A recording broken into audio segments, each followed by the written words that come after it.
तो दोस्तों इस समय डीआरडीओ की तरफ से अपनी AD-2 इंटरसेप्टर मिसाइल के फैब्रिकेशन के ऊपर तेजी से काम को करना शुरू कर दिया गया है और इस समय डीआरडीओ AD-2 मिसाइल के फैब्रिकेशन की काफ़ी ज़्यादा एडवांस स्टेज में पहुंच चुका है।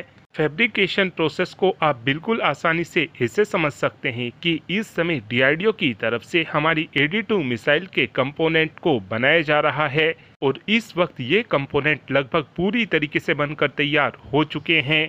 AD-2 मिसाइल का इस्तेमाल हम अपने बैलिस्टिक मिसाइल डिफेंस सिस्टम के फेज 2 के अंदर करने वाले हैं। इस मिसाइल के ट्रायल हमको 2026 के आसपास देखने को मिलेंगे। साथ में आपको ये भी बता दें कि इस समय डीआरडीओ की तरफ से बैलिस्टिक मिसाइल डिफेंस सिस्टम के फेज 3 को भी बनाने की प्लानिंग को किया जा रहा है। जो हमारा BMD का फेज 3 होने वाला है, इसके अंदर हमको 2 नई इंटरसेप्टर मिसाइल देखने को मिलेंगी, जिसमें से पहली इंटरसेप्टर मिसाइल का नाम तो AD-AH होगा और दूसरी मिसाइल का नाम AD-AM होगा। इन दोनों ही इंटरसेप्टर मिसाइल की रफ्तार 7 मैक से भी ज़्यादा होने वाली है और इन दोनों मिसाइल की मदद से हम दुश्मन देश की हाइपरसोनिक ग्लाइड व्हीकल से लैस मिसाइल को काफ़ी आसानी से मारकर गिरा सकेंगे। साथ में हम अपनी इन दोनों ही इंटरसेप्टर मिसाइल की मदद से दुश्मन देश की बैलिस्टिक मिसाइल को भी काफ़ी आसानी से मारकर गिरा सकेंगे।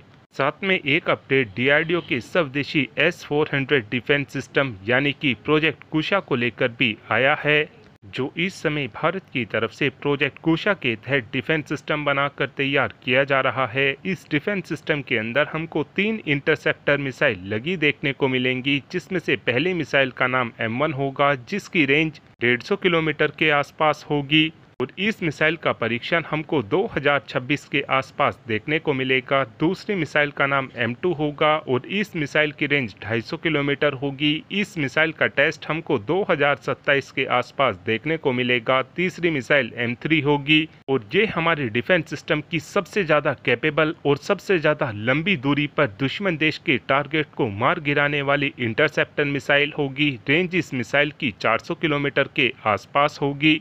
इस मिसाइल का परीक्षण हमको 2028 के आसपास देखने को मिलेगा और उम्मीद इस बात की जा रही है कि प्रोजेक्ट कुशा के तहत जो डिफेंस सिस्टम बनाकर तैयार किया जाएगा, ये डिफेंस सिस्टम हमारी सेनाओं को साल 2029 या फिर 2030 से मिलना भी शुरू हो जाएगा। हमारे इस डिफेंस सिस्टम के अंदर जिस M3 इंटरसेप्टर मिसाइल का इस्तेमाल किया जाएगा, ये बहुत ही ज़्यादा स्पेशल मिसाइल होने वाली है। ये मिसाइल कहीं ना कहीं S-400 डिफेंस सिस्टम में लगी 400 किलोमीटर रेंज वाली 40N6E मिसाइल को भी पीछे छोड़ देगी।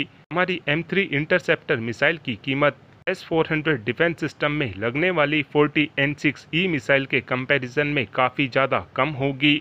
हमारी मिसाइल सस्ती होने के बावजूद भी दुश्मन देश के टारगेट को 40N6E मिसाइल से भी ज़्यादा ऊंचाई पर मारकर गिरा सकेगी। साथ में हमारी M3 मिसाइल रशिया की 40N6E मिसाइल के कंपैरिजन में ज़्यादा मैनूवरेबल होने वाली है। M3 इंटरसेप्टर मिसाइल की मदद से हम दुश्मन देश की ballistic missile, cruise missile, fighter jet, drone, helicopter को काफ़ी आसानी से मारकर गिरा सकेंगे।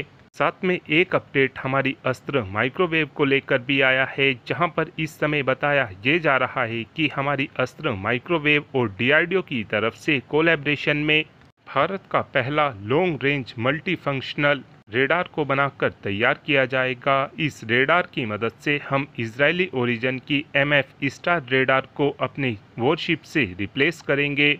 हम अपनी इस स्वदेशी रेडार की मदद से एक बार में 100 से भी ज़्यादा टारगेट को 400 किलोमीटर की रेंज में काफ़ी आसानी से डिटेक्ट कर सकेंगे।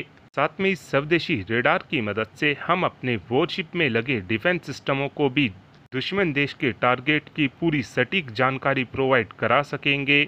हम अपनी इस स्वदेशी रेडार की मदद से दुश्मन देश के ड्रोन, क्रूज मिसाइल और 7 मैक की रफ्तार से आने वाली एंटीशिप मिसाइल को भी काफ़ी आसानी से ट्रैक कर सकेंगे और आगे चलकर इसी स्वदेशी रेडार की मदद से हम अपने जंगी जहाज़ों में लगने वाले 250 किलोमीटर रेंज वाले LRSAM डिफेंस सिस्टम को भी टारगेट की बिल्कुल सटीक जानकारी प्रोवाइड करा सकेंगे, जिसके बाद हमारे LRSAM से इंटरसेप्टर मिसाइल को फायर किया जाएगा और वो इंटरसेप्टर मिसाइल दुश्मन देश के टारगेट से सीधे ही जाकर टकरा जाएगी और एक ही झटके में दुश्मन देश के टारगेट को चीथड़ों में बदल देगी।